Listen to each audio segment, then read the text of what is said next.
sais, peut-être qu'en story et sur un post, j'avais parlé de Ludivine et de son approche tête, corps, cœur. Et ben, elle est là. Bonjour Ludivine, bienvenue. Bonjour, coucou tout le monde. Coucou J'avais, Nathalie. merci, hello. J'avais tellement adoré ton approche sur l'équilibre interne que je voulais que tu sois là. Alors, bienvenue. Let's go. Merci. Présente-toi peut-être directement. Raconte-nous ton parcours. Je l'ai entendu, donc je le connais, mais je pense qu'il faut le partager. C'est parti. Merci à toi de me faire ce partage. En fait, mon parcours, il est assez atypique déjà pour commencer. J'ai commencé ma vie en perdant mes parents de 6 à 17 ans. Mon père a 6 et ma mère a 17 ans. Ce qui a fait aussi que, en somme, je suis devenue quelqu'un qui a commencé très tôt à se poser des questions intenses. Pourquoi est-ce qu'on est là sur Terre? À quoi on sert? Et à 17 ans, lorsqu'il m'est arrivé la deuxième situation, j'ai dû commencer à me poser des questions. Est-ce que j'arrête ou est-ce que je continue? Et j'ai fait le choix de continuer, mais tant qu'à faire, puisqu'en fait, je me suis dit très simplement que comme il y a une fin, de toute façon, bah autant y aller à fond. Donc c'est à partir de là où j'avais essayé intensivement de me centrer sur ce que je voulais vivre. La problématique, c'est fait, pour pouvoir vivre, j'ai dû faire 5 métiers différents. Et dans ces métiers, on me demandait de mettre un masque social. Et c'est à partir de là où je commençais à avoir un énorme décalage entre une perte d'identité et ce que je voulais être.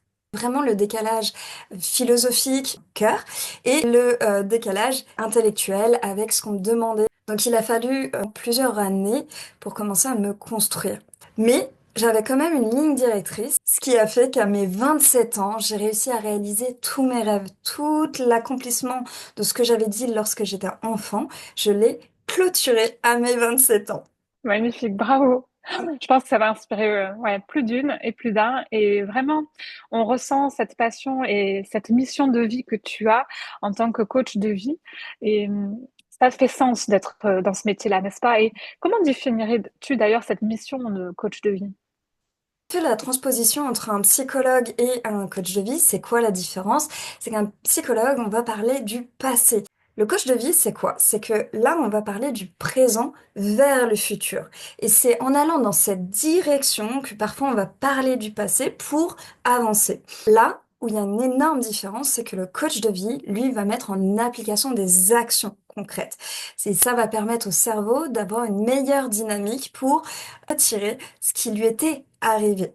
Donc c'est pour ça que mon but, accompagner avec bienveillance et pragmatisme, les personnes prêtes à évoluer.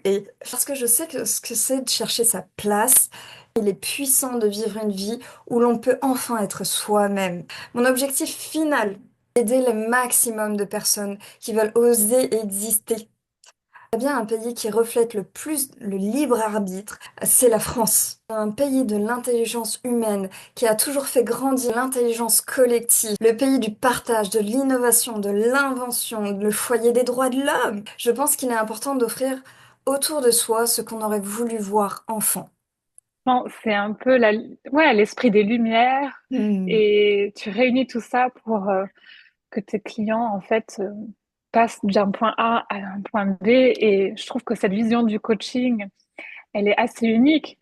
Et en particulier avec la notion d'équilibre tête, corps, cœur, j'ai trouvé vraiment bien cette approche entre le rationnel et l'émotionnel. Est-ce que tu peux nous en parler un peu plus? Pourquoi c'est si important pour toi? Je suis très simplement, j'ai constaté 2 profils qui existaient. Il y a les cérébraux et les émotionnels. Les cérébraux ont tendance à couper leurs émotionnels et à tellement bloqués dans leur tête, ils ont du mal à passer à l'action. À l'inverse, les émotionnels sont des personnes qui sont tellement empathiques qu'ils vont avoir du mal à prendre du recul sur leur situation. C'est pour ça que j'aime accompagner ces 2 éléments complémentaires car je suis autant cérébrale qu'émotionnelle. Et c'est ce qui rend mon approche unique. Les personnes trop analytiques, mon rôle est de les aider à comprendre leurs émotions cachées, qui dictent souvent leurs choix inconscients, qu'ils ont étouffés. C'est pour ouvrir une porte sur ce qu'ils veulent vraiment, pour enfin sortir de la paralysie et passer à l'action. Pour les émotionnels, j'offre des clés pour prendre du recul. Ils ne bloquent pour cette peur de dire non et de la crainte d'être rejeté ou abandonné. Mon objectif, trouver un équilibre entre justement cette fameuse tête, corps, cœur, pour que chacun puisse avancer là où seul il aurait eu du mal à le faire par peur. Que ça va résonner dans beaucoup d'audiences, en tout cas la mienne, les femmes hypersensibles, elles ont besoin de cette notion d'équilibre dont tu parles et ça me fait penser à ta présentation encore sur le corps, tête.